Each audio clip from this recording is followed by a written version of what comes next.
नमस्कार, आप देख रहे हैं सुपरफास्ट फ्यूचर्स। और जैसी उम्मीद थी बिल्कुल उसी तर्ज पे आज के सत्र में भी ट्रेडिंग होती हुई नजर आई। उम्मीद यही थी कि मार्केट जो है वो एक नैरो रेंज पे कामकाज करेगा, 8600 के लेवल को होल्ड करेंगे और 8580 से 8660 के बीच में कहीं ना कहीं एक्सपायरी कटने की उम्मीद थी और बिल्कुल वैसे ही होता हुआ नजर आया। निफ्टी अब फिलहाल 8650 के लेवल को पार करके 35 अंकों की बढ़त के साथ कामकाज कर रहा है। निफ्टी बैंक में 91 अंकों की बढ़त है और निफ्टी बैंक कंप्लीटली सीरीज में आउट परफॉर्म कर चुका है। मिड कैप स्टॉक्स पे आज ज्यादा फोकस है ट्रेडर्स का, लेकिन जो मैं पोल की बात कर रहा हूं, देखिए 55% ब्रोकर्स ये मान रहे थे कि 8580 से 6660 ये एक लेवल है जहां पर एक्सपायरी कटेगी और उसी लेवल के बीच पिछले 2 दिनों में ट्रेडिंग हो रही है। यानी कि प्रीमियम्स राइटिंग हुई, ऑप्शंस राइटर्स का दिन था। पिछले 2 दिनों में जिन्होंने भी स्ट्रैटेजी इस पोल को देख के बनाई होगी उनको तगड़ा मुनाफा हुआ होगा।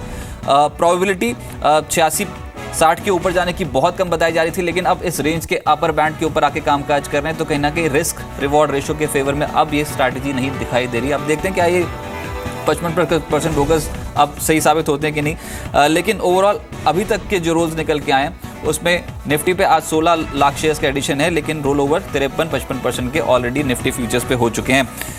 कुछ स्टैटिस्टिक्स जो इस सीरीज में आउट परफॉर्म करते हुए नजर आए। देखिए इंडियन मार्केट्स पे 4% का रिटर्न तो इंडेक्स स्पेसिफिक मिला। निफ्टी पे सेंसेक्स 6% से ज्यादा की बढ़त दिखाता हुआ नजर आया और निफ्टी बैंक कंप्लीटली जो आउट परफॉर्मेंस देखी वो निफ्टी बैंक स्टॉक्स पे देखी 6.5% की रैली यहाँ पर आती हुई नजर आई और जो मिड कैप साइज के बैंक्स थे उनमें ज्यादा रिटर्न्स देखने को मिला। कुछ सीरीज के गेनर्स, जेपी एसोसिएट्स तगड़ा इजाफा 44% के आसपास के रिटर्न, केन इंडिया 40%, पीएफसी में 30%, इसके अलावा पीएनबी, वेदांता, बजाज फाइनेंस ये कुछ ऐसे स्टॉक्स जहां पर अच्छे गेन्स मिले। 26 से 28% की रैली इन सभी स्टॉक्स में बनी। आरईसी, एचपीसीएल, कैनरा बैंक ये जो स्टॉक्स हैं ये 23% से ज्यादा की बढ़त देते हुए नजर आए। आज के मार्केट्स में Asian Paints, Bharti Infratel, Maruti Suzuki, Eicher Motors और येस बैंक लीड कर रहे हैं। अभी थोड़ी देर में पीएनबी के नतीजे आने वाले हैं, उस पर सबसे ज़्यादा फोकस रहेगा। मेरे साथ प्रदीप हरचंद्रन जी जुड़े हैं फोन लाइन पे। प्रदीप जी नमस्कार, स्वागत है आपका। सर आप बताएं, अब एक तो एक्सपायरी जो इस बार घटी है 4% के गेंस के साथ, क्या नेक्स्ट सीरीज पे भी उम्मीद है कि यहाँ से और अप्रिशिएट करेंगे या फिर एक कॉन्ट्रा ट्रेड ले लेना चाहिए अब? देखिए रजत, मेरे हिसाब से तो व्यू ट्रेंड पॉजिटिव ही है। करीबन 9 सेशन के कंसोलिडेशन के बाद निफ्टी ने मंडे को 85.95 और 84.75 का जो कंसोलिडेशन चल रहा था उसके ऊपर की साइड ब्रेक किया, तो इमीडिएट टारगेट उसका 87.15 आता है और अल्टीमेटली हमको लगता है कि 88.50 तक भी निफ्टी जा सकता है आने वाले दिनों में। तो एक ट्रेलिंग स्टॉप लॉस के साथ हम अपने क्लाइंट्स को लॉन्ग पोजीशन होल्ड करने की एडवाइस दे रहे हैं। 85.70 जो कल का लो भी है अर्ली चार्ट में, वो एक स्ट्रॉन्ग सपोर्ट ओवर के आ रहा है इमीडिएट टर्म में। तो 85.70 के स्टॉप लॉस से लॉन्ग पोजीशन होल्ड करने की एडवाइस रहेगी। 87.15 पहला टारगेट रहेगा और उसके बाद 8800 से 8850 के टारगेट आ सकते हैं। चलिए सर, एक स्टॉक बताएं जो नेक्स्ट सीरीज के लिए कहीं ना कहीं आउट परफॉर्म होता हुआ नजर आएगा। सीमेंट स्पेस नहीं, माफ कीजिएगा, एक मिनट में आपको यहाँ पर रोकना चाहूंगा क्योंकि एक बड़ी खबर आ रही है, वो है पंजाब नेशनल बैंक के संदर्भ में। जो मुनाफे की फिगर जो पहली मेरे इस समय कंप्यूटर पे आई है वो 310 करोड़ की आई है। इनफैक्ट अब ये देखना होगा कि यहाँ पर क्या रिएक्शन देखने को मिलता है। 306 करोड़ एग्जैक्टली यहाँ पर जो है वो पंजाब नेशनल बैंक का मुनाफा जो है वो पड़ता हुआ नजर आया है Q1 में। देखिए उम्मीद यही थी कि जो मुनाफे की फिगर है वो 600 करोड़ के आसपास निकल के आएगी, लेकिन फिर से 300, अगर मैं सही देख पा रहा हूं तो 306 करोड़ के आसपास की जो है वो मुनाफा जो है वो बैंक ने पोस्ट किया। अब देखना होगा कि फिर से प्रोविजनिंग जो है वो कितनी बड़ी है, क्योंकि 721 करोड़ से घटकर सीधा 306 करोड़ पे टकराए हैं। और मैं बता दूं कि ज़्यादातर ब्रोकिंग हाउस के जो एस्टिमेट्स थे वो 600 करोड़ के आसपास के थे। एनआईएस की फिगर जो हम एक्सपेक्ट कर रहे हैं वो 3730 करोड़ की अनुमानित थी। 600 करोड़ के मुनाफे के मुकाबले जो बेस आया है, जहाँ पर जो पैट फिगर आई है वो है 306 करोड़। तो कहीं ना कहीं फिर से अनुमान के मुताबिक नहीं है, लेकिन अब ये देखना होगा कि बारीकियां क्या हैं और किस कारण से फिर से बॉटम लाइन में इतना बड़ा डेंट देखने को मिला है। 306 करोड़ वैन बाय बेसिस पे 720 करोड़ से घटकर, और अब एनपीएस सिचुएशन देखनी होगी। जीएनपीएस, एनएनपीएस के फिगर्स का निकलते हैं। प्रोविजनिंग की फिगर आ गई है। इनफैक्ट ये जो है 2740 करोड़ के आसपास की प्रोविजनिंग जो है वो बैंक ने रिपोर्ट की और हम एक्सपेक्ट कर रहे थे कि 1850 के आसपास की प्रोविजनिंग जो है वो पीएनबी रिपोर्ट करेगा Q1 में। जो प्रोविजनिंग की फिगर आई है वो 2740 करोड़। तो कहीं ना कहीं ये फिगर भी हमारे एस्टिमेट से ज़्यादा निकल के आ रही है। ग्रॉस एनपीएस फिगर 13.75% के ग्रॉस एनपीएस बैंक ने रिपोर्ट किए हैं। 13.2% के जो एस्टिमेट था हमारा, 13.75% के जीएनपीएस बैंक ने रिपोर्ट किए हैं। मेरे साथ सिद्धार्थ पुरोहित साहब जुड़े हैं। सिद्धार्थ जी नमस्कार, स्वागत है आपका। सबसे पहले तो मैं कुछ आंकड़े आपको बता दूं, जो पैट की फिगर आई है वो है 306 करोड़। आप कितना एक्सपेक्ट कर रहे थे सर? जी, प्रॉफिट फ्रंट पे तो हम लोग कुछ ज्यादा एस्टिमेट नहीं कर रहे थे। रेदर हम लोग सोच रहे थे कि शायद ये क्वार्टर में ज्यादा प्रोविजंस लेके कंपनी शायद 100 करोड़ के करीबन लॉस शायद रिपोर्ट कर सकता है। तो उस हिसाब से शायद नंबर्स बॉटम लाइन पे अभी तक जो नंबर रिफ्लेक्ट हो रहा है वो ठीक दिख रहा है। बट ये देखना पड़ेगा कि एक्चुअली प्रोविजंस कितना लिया है कंपनी ने। सर, जो प्रोविजनिंग की फिगर आई है वो है 2740 करोड़ के आसपास की। एग्जैक्ट नंबर अभी मैं जानने की कोशिश करूंगा, लेकिन जो राउंड ऑफ फिगर है वो 2740 करोड़ के आसपास की अप्रैल जून तिमाही में। तो प्रोविजंस फिगर तो मेरे हिसाब से ऑलमोस्ट इन लाइन है जितना मैं सोच रहा था। तो मेरा लगभग 2600 करोड़ का प्रोविजनिंग एस्टिमेट था।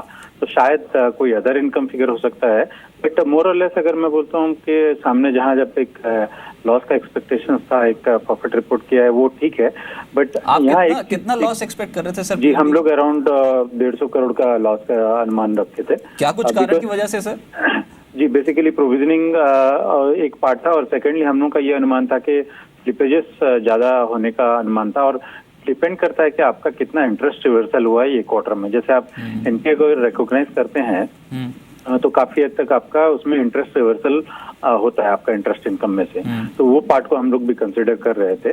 बट जहां तक अभी इसका ग्रॉस एनपीए नंबर लगता है कि थोड़ा बढ़ गया है, अगेन क्वार्टर थोड़ा शायद बढ़ गया है। तो वो एक पॉइंट है कि स्लिपेजेस नंबर कितना आया है और अपग्रेडेशन नंबर अगर अच्छा आता है कि अराउंड 3000 करोड़ तक अपग्रेडेशन एंड रिकवरी, देन इसको मैं मानूंगा कि एक थोड़ा ट्रेंड चेंज हुआ है। और अगर ये नहीं हुआ है तो शायद एक kind of one of case की वजह से प्रॉफिट आ सकता है। बट वी नीड टू सी के आप कहां तक के टारगेट एक्सपेक्ट कर रहे हैं पंजाब नेशनल बैंक? जी, पंजाब नेशनल बैंक मेरे हिसाब से तो अभी ऑलरेडी एक वैल्यूएशन में है जहां पे मुझे लगता है कि और बहुत ज्यादा तेजी नहीं हो सकता है। बिकॉज FY18 का अगर मैं जो हमारा पहले का एस्टिमेट था वो एडजस्टेड बुक था 110 रुपए का। सो मुझे नहीं लगता है कि ये सब स्टॉक सस्टेनेबल बेसिस पे जब तक एक अच्छा ROE नहीं डिलीवर करेंगे अबव एडजस्टेड बुक नहीं ट्रेड कर सकते हैं फॉर ए लॉन्ग टर्म। अगर वो 10% तक ROE पे पहुंच सकते हैं या तो 10-12 कि मेरे अनुमान में 7-8% ही रहेगा अगले 1-2 साल के लिए। तो मेरे हिसाब से लगता है कि अभी शायद और बहुत ज्यादा तेजी ना आए ये सब स्टॉक्स में। सर, मेरे साथ एक बार थोड़ी बारीकियां जान लेता हूं मैं। संदीप मेरे सहयोगी से मेरे साथ मौजूद है इन हाउस रिसर्च टीम से। संदीप, बताएं ये जो 306 करोड़ की बॉटम लाइन, क्या कुछ कारण रहे? देखिए रजत, अगर आप एनआई फ्रंट की बात करें तो ये नंबर इनलाइन आपको देखने को मिलेगा, लेकिन बाकी सभी पैरामीटर्स पे अगर आप स्लिपेजेस को छोड़ दें तो नंबर्स आपको डिसअपॉइंटिंग नजर आएंगे। एनालिस्ट का अनुमान अगर आप देखें काफ़ी वेरी कर रहा था। कुछ एनालिस्ट ऐसा माने थे कि 1000 से 1500 करोड़ रुपए के जो फ्रेश स्लिपेज हैं वो देखने को मिलेंगे, और कुछ एनालिस्ट ऐसा भी माने थे कि शायद 5000 करोड़ रुपए तक के जो फ्रेश स्लिपेज हैं वो देखने को मिल सकते हैं। 836 करोड़ रुपए के आसपास के जो स्लिपेज हैं वो इस क्वार्टर में देखने को मिले हैं। लेकिन उसके बावजूद देखिए एसेट, चाहे प्रोविजनिंग की बात कीजिए चाहे ग्रॉस एनपीएस की बात कीजिए, जितना हम अनुमान करके चल रहे थे उससे नंबर देखने को मिले हैं। हम ऐसा अनुमान कर रहे थे कि 1850 करोड़ रुपए के आसपास की प्रोविजनिंग का आंकड़ा आएगा। 2738 करोड़ रुपए के आसपास की प्रोविजनिंग देखने को मिली है, और यही कारण है कि जो बॉटम लाइन हम एक्सपेक्ट कर रहे थे कि 600 करोड़ रुपए के आसपास की 306 करोड़ रुपए के आसपास का नंबर देखने को मिला है। जो फ्रेश स्लिपरीज हैं हम मान रहे थे कि 1000 से 1500 करोड़ रुपए के आसपास के आएंगे, जिसकी वजह से हम ऐसा अनुमान करके चल रहे थे कि करीब 30 बेसिस पॉइंट के आसपास का इजाफा ग्रॉस एनपीएस में होगा। लेकिन 13.75 यानी कि 14.25% के ग्रॉस एनपीएस यहां देखने को मिले हैं, यानी कि करीब अगर आप देखें तो 1% के आसपास का इजाफा यहां देखने को मिला है। तो उस लिहाज से देखा जाए नंबर्स एसेट क्वालिटी के फ्रंट पे और प्रोविजनिंग के फ्रंट पे जरूर डिसअपॉइंटिंग हुई, जिसकी वजह से मुनाफे का फिगर भी हमारे अनुमान से कम देखने को मिला है।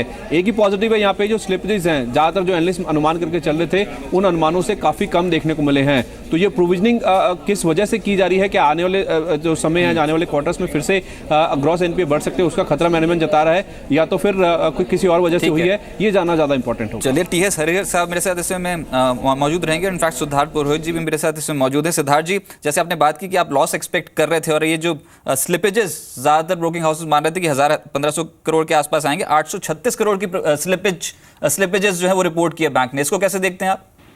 स्लिपेजेस नंबर तो काफी कम आया अनुमान के हिसाब से।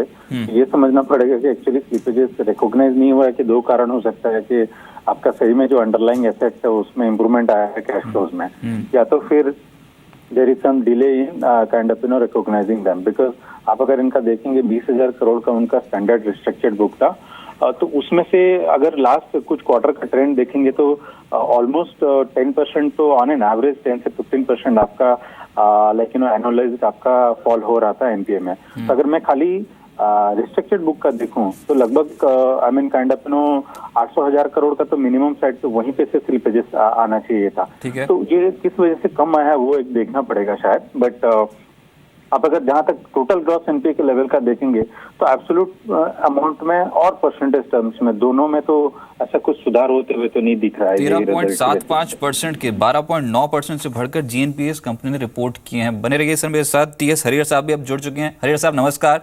सर ये 306 करोड़ पैट फिगर रिपोर्ट हुई है पंजाब नेशनल बैंक में। फर्स्ट टेक में आपको कैसे लग रहे हैं? मेरे ख्याल से PAT number seem to be in line. we'll not exactly see NPA percentage कितना हुआ because I think that will be the key number. But मेरे ख्याल से overall PAT तो मुझे inline लग रहा है. Actually we're expecting to be worse than that. I think actually PAT seems to be slightly better than expectation. अच्छा, पर ये अब दो फिगर्स मैं आपको बताता हूँ। एक तो जीएनपीए जो है परसेंटेज टर्म्स में वो 13.75% आए, 13.75%, 12.9% के मुकाबले क्वार्टर बेसिस पे। लेकिन जो स्लिपेजेस हैं सर वो 836 करोड़ आए हैं। अब इन दोनों फिगर्स को कैसे देखते हैं आप? Sorry, I think we couldn't catch your question. Mister Harihar, दो फिगर्स मैंने आपको बताई। जीएनपीएस परसेंटेज टर्म्स में 13.75, 13.75% है सर। लेकिन जो स्लिपेजेस हैं वो है 836 करोड़। दोनों फिगर्स को कैसे देखते हैं? मेरे ख्याल से जो ग्रॉस एनपीए का नंबर है वो डेफिनेटली वरीइंग है। I think even among the PSU bank मेरे ख्याल से जो पीएनबी का नंबर है it seems to B worrying. काफी हद तक माना जाता है कि जो पंजाब का एग्रीकल्चर लोन्स का इशू है वो भी काफी बड़ा इशू है। So I think मेरे ख्याल से the biggest worry for PNB is the NPA number. Right sir. अब ये पीएसयू बैंक्स पे पीएनबी के नतीजों के बाद क्या टेक है? क्या ये दिक्कत अभी है सिस्टम में? क्योंकि कहीं से इंप्रूवमेंट तो दिखाई दे नहीं रही है। स्लिपेजेस का आंकड़ा आप छोड़ दें, लेकिन ये जो जीएनपीएस के जो फिगर्स आए हैं इस आधार पर अब पीएसयू बैंकिंग से क्या उम्मीद है? मैं इसलिए पूछ रहा हूँ क्योंकि अभी जो हाल फिलहाल में associate bank, state bank of India के जो नतीजे आए थे उनमें भी बहुत ज़्यादा प्रॉब्लम दिखाई दी थी क्वालिटी फ्रंट पे, एसेट क्वालिटी फ्रंट पे। तो अब पीएसयू बास्केट को कैसे देखते हैं आप? मेरे ख्याल से पीएसयू बैंक से सवाल I think rally quite a bit. आप पिछले 3 महीनों में देखोगे तो एसबीआई, पीएनबी, बीओबी काफी रैली कर चुके हैं। मेरे ख्याल से आपको जो रैली मुझे तो लगता है कि ये स्टॉक्स ओवर प्राइस लग रहे हैं और डेफिनेटली पीएसयू बैंक में थोड़ा correction seems to be on the card. बहुत शुक्रिया हरिहर साहब आपको मेरे साथ जुड़ने के लिए और पीएनबी के नतीजों पे बात करने के लिए। इनफैक्ट पुरोहित जी, सिद्धार्थ जी, अगर आप मेरे को सुन पा रहे हैं तो आप अभी मौजूद हैं लाइन पे? सर सिद्धार्थ जी, आप मेरे को सुन पा रहे हैं? जी राइट सर। सर यही पूछा था कि पीएसयू बैंकिंग स्टॉक्स पे क्या करना चाहिए, क्योंकि बहुत स्ट्रांगली बढ़त ऑलरेडी हो चुकी है इन स्टॉक्स पे और जो नतीजे आ रहे हैं, पीएनबी हो गया, अब स्टेट बैंक ऑफ एसोसिएट्स जो बैंक्स थे उनके जो नतीजे आए, अब पूरी बास्केट पे क्या व्यू है और जिनके पास शेयर्स हैं वो क्या करना चाहिए? जी, आप अगर ये क्वार्टर का नंबर्स देखेंगे, जैसे अभी तक बहुत ही कम पीएसयू बैंक्स के आए हैं, इंक्लूडिंग आज जैसे पीएनबी का देखें, तो कहीं पे भी ऐसा एक एसेट क्वालिटी का जो आपका मॉडरेशन का साइन तो नहीं दिख रहा है कि अभी इमीडिएटली कोई सुधार आए। आप अगर स्टॉक परफॉर्मेंस देखेंगे लास्ट 3 महीने में, पर्टिकुलरली Q4 रिजल्ट के बाद एसबीआई का जब एक अच्छा आउटलुक आया, सारे पीएसयू स्टॉक्स में एक बड़ा रैली दिखाया और सामने उस हिसाब से वो आपका फंडामेंटल डिलीवरी जो है वो लैग कर रहा है। तो मेरे हिसाब से अभी फर्दर यहाँ से अपसाइड नहीं दिखेगा। शायद ये पूरा जो साल है FY17 आपका बुक क्लीनिंग में चला जाएगा, जो एनपीए क्लीनिंग में, और प्रोविजनिंग हाई रहेगा। तो मेरे हिसाब से स्टॉक्स में, कोई पीएसयू स्टॉक में अभी अपसाइड बहुत ही लिमिटेड रहता है and one has to be very cautious at this level. Right sir, बहुत शुक्रिया आपका मेरे साथ जुड़ने के लिए और पीएनबी के नतीजों पे अपनी राय देने के लिए। तो कहीं ना कहीं एसेट क्वालिटी अभी भी एक बहुत बड़ी चिंता का विषय पंजाब नेशनल बैंक के लिए है। 200 इनफैक्ट 306 करोड़ की बॉटम लाइन जो है वो कंपनी ने बैंक ने रिपोर्ट करी है इस तिमाही में।